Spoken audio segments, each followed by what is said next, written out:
So there have been protests over the Dakota Access Pipeline. We've seen people gathering for months, swelling in recent weeks to many hundreds of people, some say over 1,000. And there has been much pushback from both legally, but also in terms of the police. Now, police had said that at one point when they first showed up to some of the protests in South Dakota, basically where the Dakota Access Pipeline enters this certain watershed, they said that they were surrounded and circled by activists on horses yipping at them. And I love that the activist said, oh, that was just our tradition of greeting. I was like, yes, I like that. But now there's also claims from the police and from some of the legal representatives of the corporation in question that there have been shots fired, that there have been pipe bombs seen.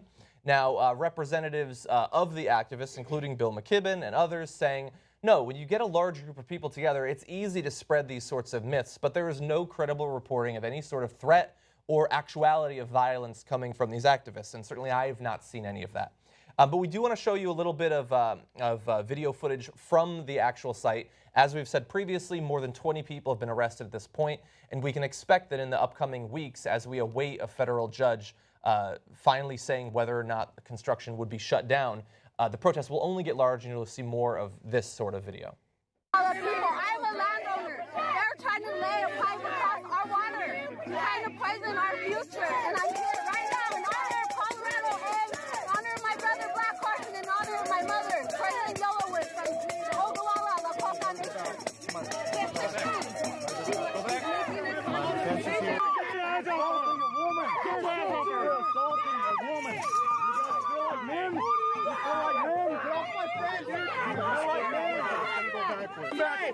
Stand back. Stand back. Don't fall on anybody. Hey,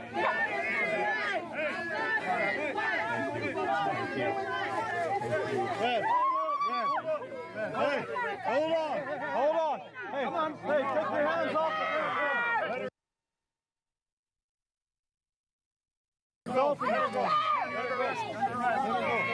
All right, now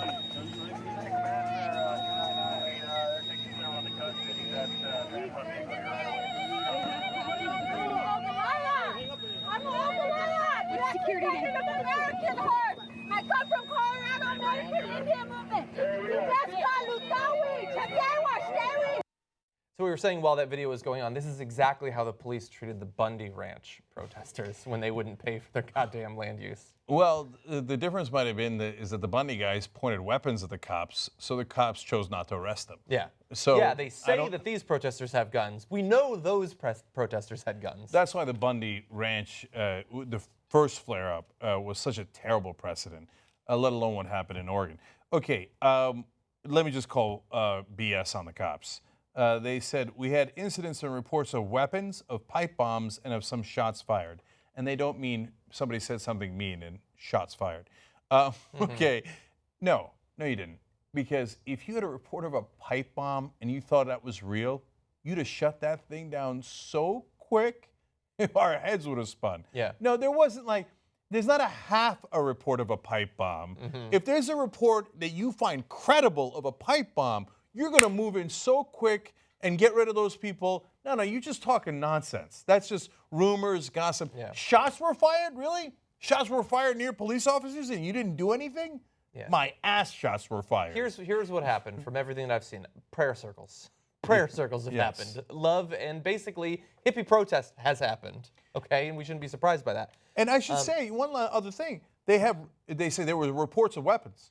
I believe Native Americans have their Second Amendment rights just like any other Americans do. If there are reports of weapons, there might be a report of patriots. So there's been credible reports of patriotism. That's right. Well, that's the right-wing interpretation. I would argue that this is patriotism. It's political activism. We need more of it. Now, we also want to show you some video. Friend of the show, great friend of the show, Shailene Woodley is in D.C. right now because they're trying to make the case to the federal judge there and to hopefully the media will hopefully finally cover this at least a little bit about why this pipeline needs to be shut down. And in this video, you're going to see her explanation of the stakes.